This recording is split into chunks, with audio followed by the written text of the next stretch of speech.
Hello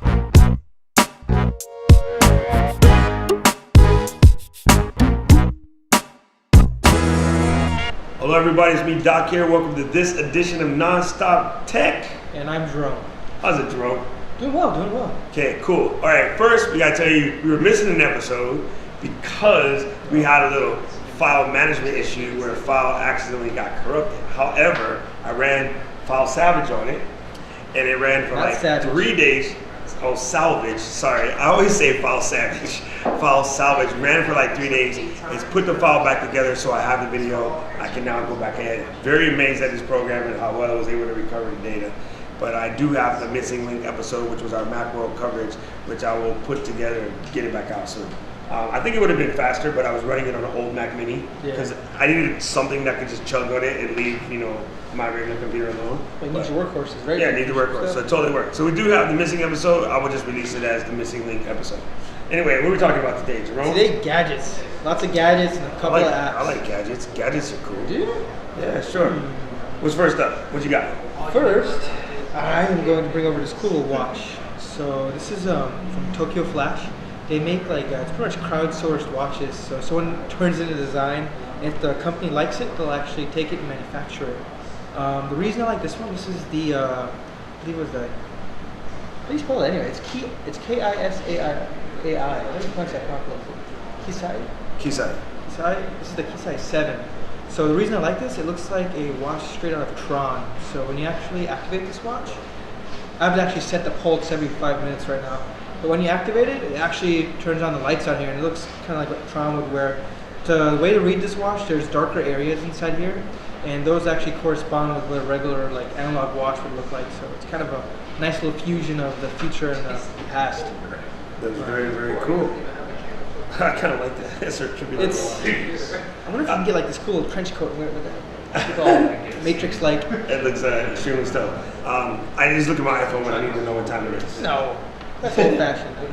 So I see you finally got your Blackmagic Designs in. This magical item here. This is awesome. So I've been bugging Doc almost every day. I was complaining to him, and he finally told me to shut up because I was just Blackmagic Design needs to release this. Blackmagic Design needs to release this, and he said just wait, they'll release it when it's ready. And it finally came out. So what's really cool about this? There's pretty much no really easy way, minus jailbreaking or getting really expensive hardware to record from HDMI to Thunderbolt or to another input.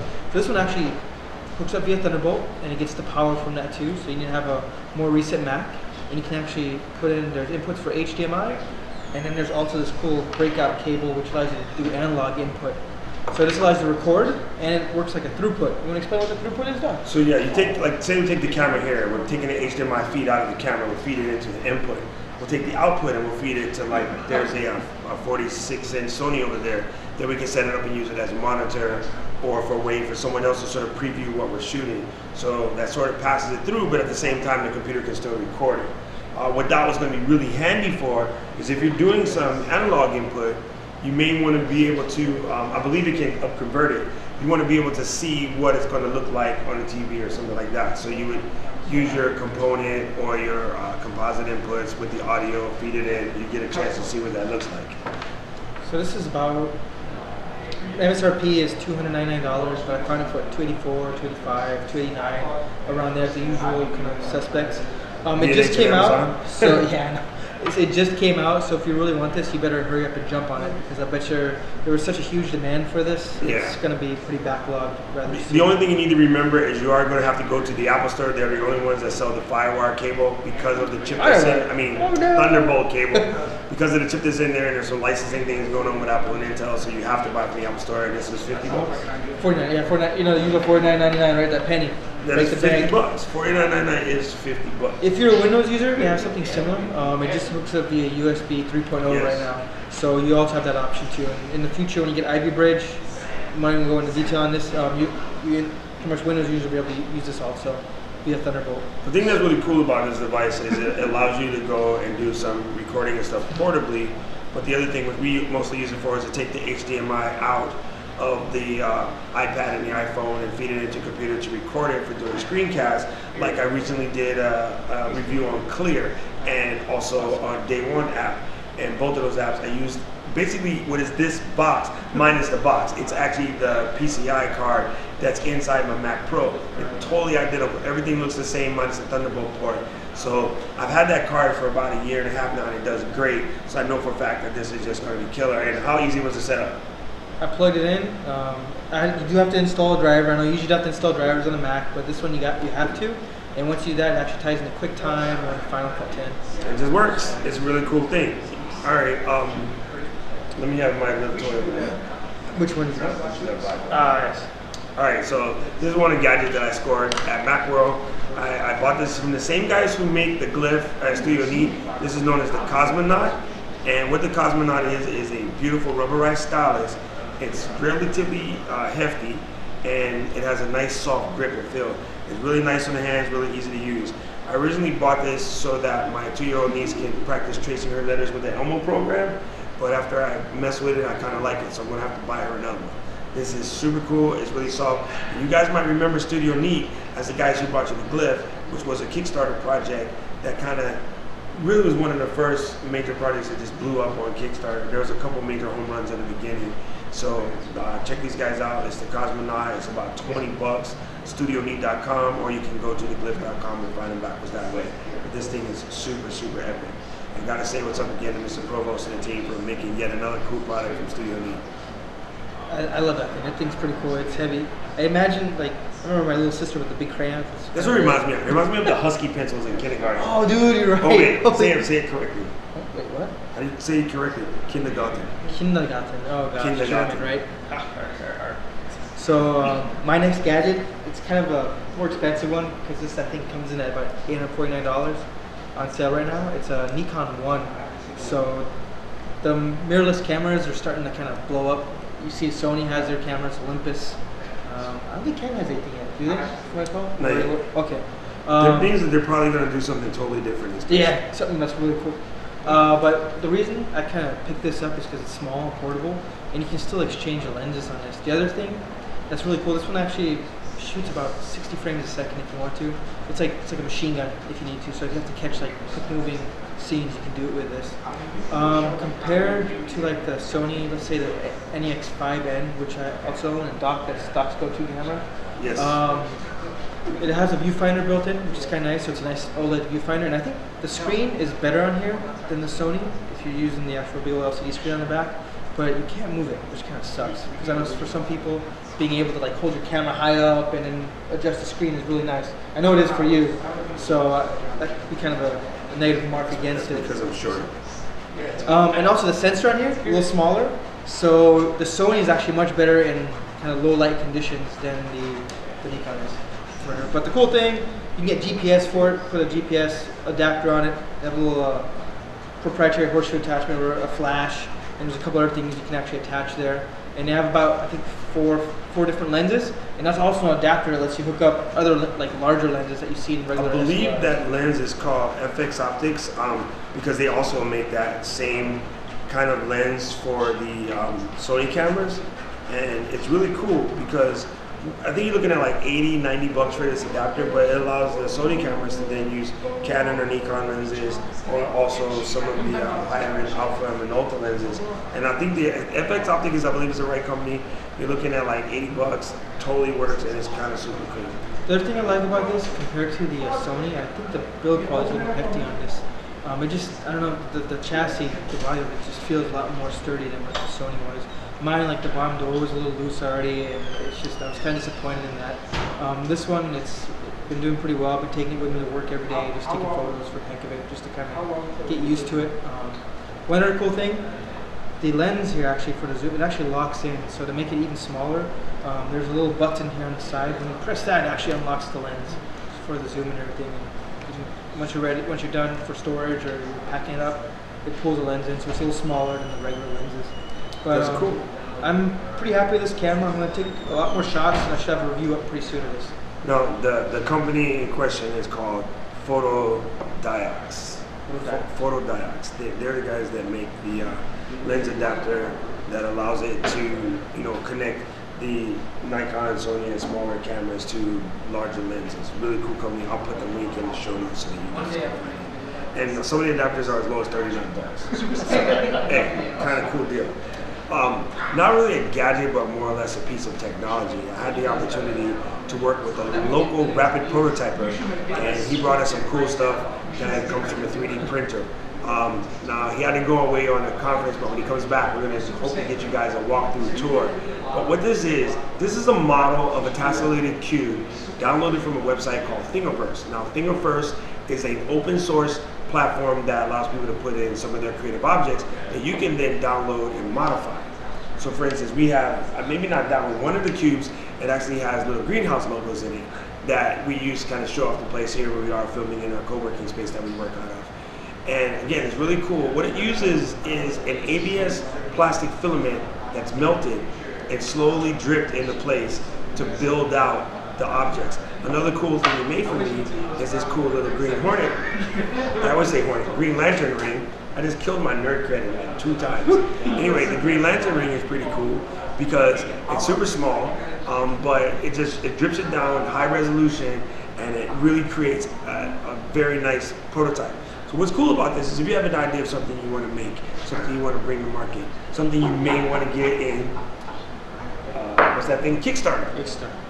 You can go see a rapid prototyper and get your models out there and sort of see what it feels like in the hand and maybe give something for people to show in your Kickstarter video. So I'm looking forward to working on my invention and getting it out. But I definitely got to say, 3D printing is hot. We hope to give you guys a walkthrough on it pretty soon here for Nonstop Tech, and definitely look in your area. There's a bunch of groups of 3D printers who meet up and they do different talks and they show off what they can do. Pretty awesome stuff. You should start doing this by yourself. It's becoming a lot more affordable. Actually, his machine, how much was his? His machine is in the $30,000 range, but it can print. It's pretty hardcore, though, isn't it? It can print you another MakerBot, so you can make your own bots. So it can clone itself into smaller MakerBots. So humans are screwed, pretty much. Pretty much. Well, we were already screwed because we watched the Kardashians. I was going to say we. Oh God, Jersey Shore for the win. That's disgusting. All right, cool. Let's talk about apps. What you got for me? I'm going to start Well, I drink this water here. Where'd you get the water from? No, I'm just kidding.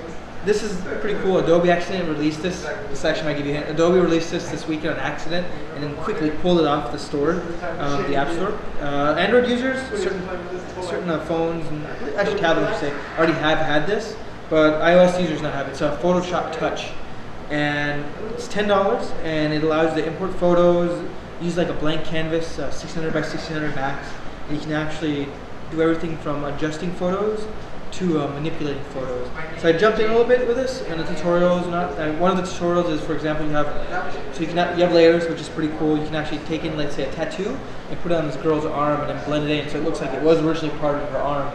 I also jumped in. I noticed you can actually just do auto adjust too. So if you just need something super simple, like what's the word I'm looking for? Like Photoshop, not Express. Is it Express on the computer? Elements. Okay, Elements. Thank you. Photoshop Elements, where you just push one button to adjust it for you, it does that.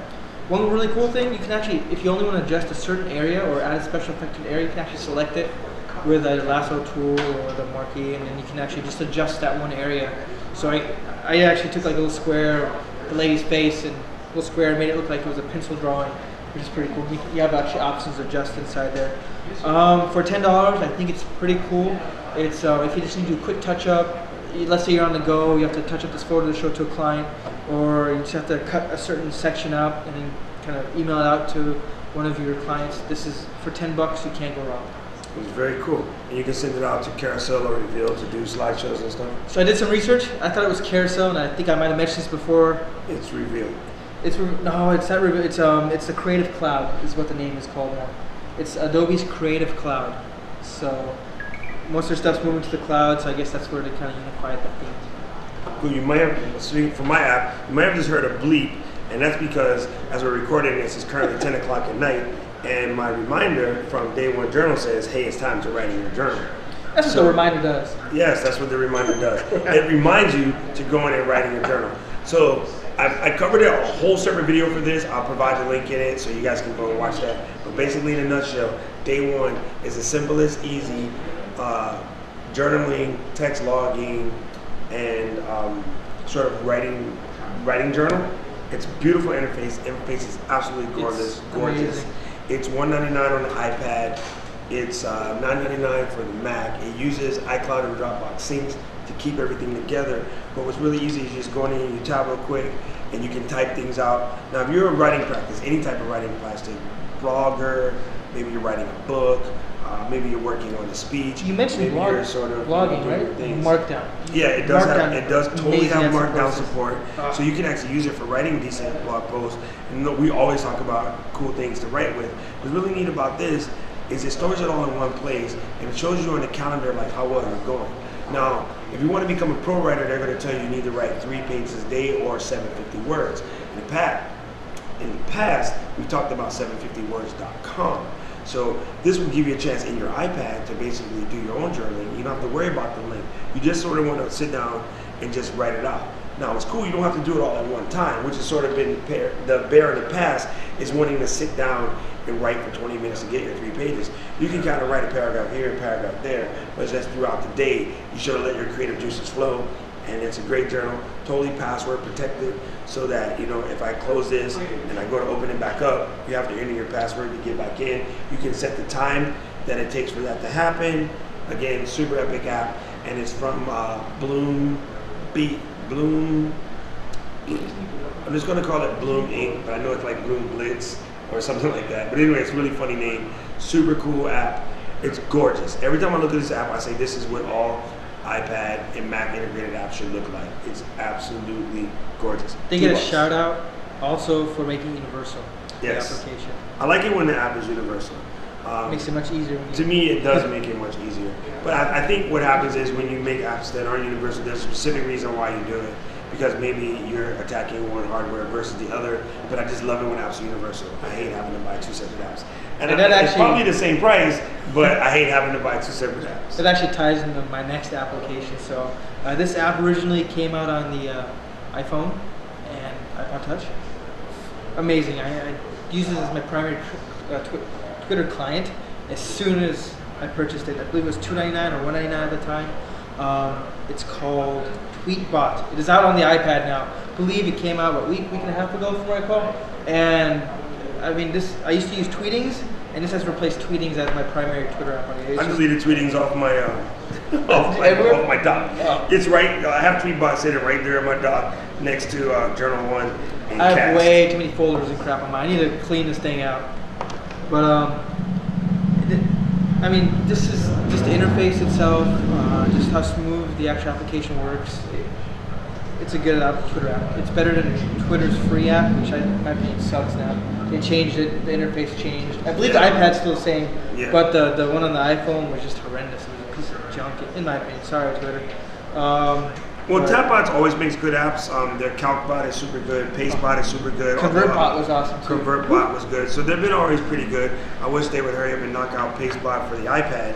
But is it still not on the iPad? No, I don't think so. I can double check. But the last time I checked, which was recently, it still wasn't there. And I love PasteBot. PasteBot is badass. So you definitely got to give it up to Tapbots for putting out another great app. The app is so cool that the guys from Real Mac Software, who created Clear, actually put a Tweetbot theme directly in to Clear because it's such a bad app. I mean, so it's kind of it's cool. Grayish color. I don't know if you can see it pretty far away, but it's pretty dang cool. Yep, still no ConvertBot, no WaitBot, and no PasteBot for the iPad. But it took them a while to do Tweetbot, and it was well worth the wait because it is absolutely gangster. It's a beautiful app. Again, it's one of those apps that when you feel it, you say, here's an app that was specifically designed for the coolness of the iPad. Like, it's super, super nice. Yeah, anything else you want to cover? I think that is it. I could go into about 20 games though. No, I know what I forgot. I forgot to cover my game addiction. And I got to send this out to local IGDA chapter. My buddy Peter, he kind of schooled me on this game, and like now I'm a crack fiend. He got me hooked too. So the game is called Triple Town. It's gorgeous. It's easy. It's from Spry Fox. It's basically another one of these world-building games, but it's very puzzle-based, and the graphics is awesome. The sounds that it makes is awesome. It's really hard to describe how cool this app is, but it's super cool. It's free, absolutely free, so you definitely should check it out. And I like the way it looks. I like the gameplay. It's so sticky. It's hard to describe what makes it so sticky, but it's super sticky. And when the board manager sort of outsmarts you, you feel obligated to start a new game and try to outsmart it again. So it's crazy. Just go and check it out. Again, it's called Triple Town. It's much better than Farmville or Rerule or any other crazy stuff like that. So definitely go and check it out. That's it. You know, what we're always looking for is we're always looking for your suggestions. So you can send us an email. You can send us a tweet. I am doc@nonstophonolulu.com. I'm Jerome at nonstophonolulu.com. Or you can send it to questions at nonstophonolulu.com. Actually, you can send it to anything at nonstophonolulu.com. Somebody will get it to us. You can follow us on Twitter. We're at nonstophonolulu.com. I'm at DocRock. I'm at Jerome Kohler. Look at the notes. You'll know how to spell it. And then you can follow us on our respective blogs. I'm at MrDocRock.com. I'm JeromeKohler.com. See, it's all super simple. So all this stuff is in the show notes. We always put the links to everything in the show notes. But what we'd like from you is if you have any questions, suggestions, feedback, send that to us so we can go ahead and stick it in the show. We love it when we get user questions. Like somebody kept bugging us about Thunderbolt programs or products, and there it is. We got one in there. Also, please go to iTunes and leave us a review, leave us a comment or a rating, and subscribe to the channel. So when you see the videos on Nonstop, go over to YouTube, press the like button, press subscribe, and feel free to stick it on your blog, share it with your friends, because we want people to know the same cool stuff that you guys get to know. Right? I agree. And that's what we do it. We do it so that you guys can not make the crazy mistakes we did buying 67 writing apps to finally have it all taken out by DayOne journal. That's so true. It's cool. It's super cool. Anyway, until next week, I would like to thank you again for watching. Please keep it in contact, and we'll see you again next week. Aloha. Yoo.